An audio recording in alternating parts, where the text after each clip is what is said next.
अस्सलाम वालेकुम नाज़रीन, केटी न्यूज़ में भली कार मां काजी राबेल। हेडलाइंस वन बुलेटिन में अवां खे आम ख़बर ॾियूं त पुलिस सर्विस जो ऑफिसर जावेद अकबर रियाज़ डीजी नैब कराची मुक़रर थियो आहे। नोटिफिकेशन जारी कयो वियो आहे।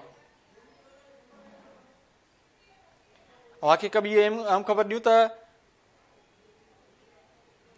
ॻुझी रिपोर्ट जे बुनियाद ते कार्रवाई करे जवाबदार अब्दुल अलीम खे गिरफ़्तार कयो वियो आहे। एफआई जो चवणु आहे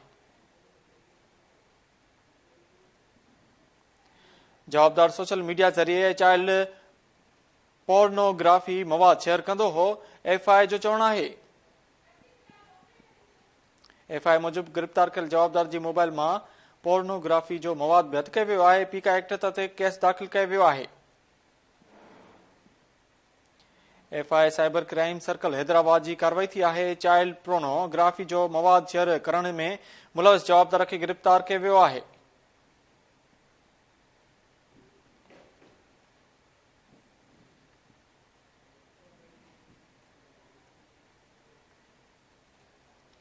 जवाबदार सोशल मीडिया ज़रिए चाइल्ड पोर्नोग्राफी मवाद शेयर कंदो हो। एफआई जो चवणु आहे एफआई जो चवणु आहे त गिरफ़्तार कयल जवाबदार जी मोबाइल मां पोर्नोग्राफी जो मवाद हथ कयो वियो आहे। पीका एक्ट तहत केस दाख़िल कयो वियो।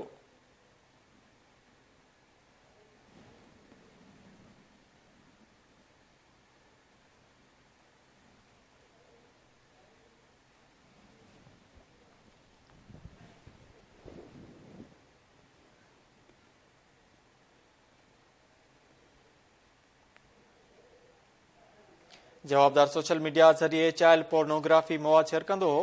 अवां खे आम ख़बर ॾियूं हैदराबाद खां त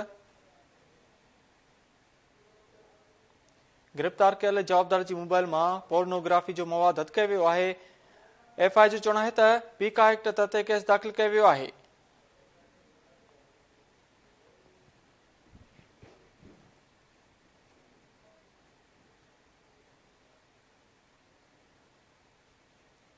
ॻुझी रिपोर्ट जे बुनियाद ते कार्रवाई करे जवाबदार अब्दुल अलीम खे गिरफ़्तार कयो वियो आहे। जवाबदार सोशल मीडिया ज़रिए चाइल्ड पोर्नोग्राफी मवाद शेयर कंदो हो। एफआई जो चवणु आहे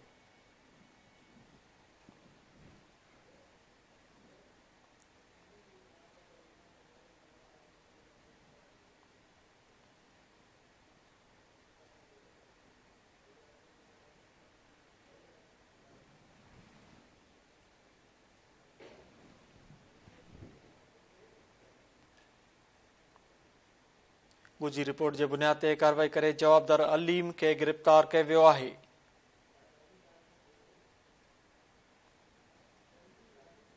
एफआई जो चवणु आहे त जवाबदार सोशल मीडिया ज़रिए चाइल्ड पोर्नोग्राफी मवाद शेयर कंदो हो।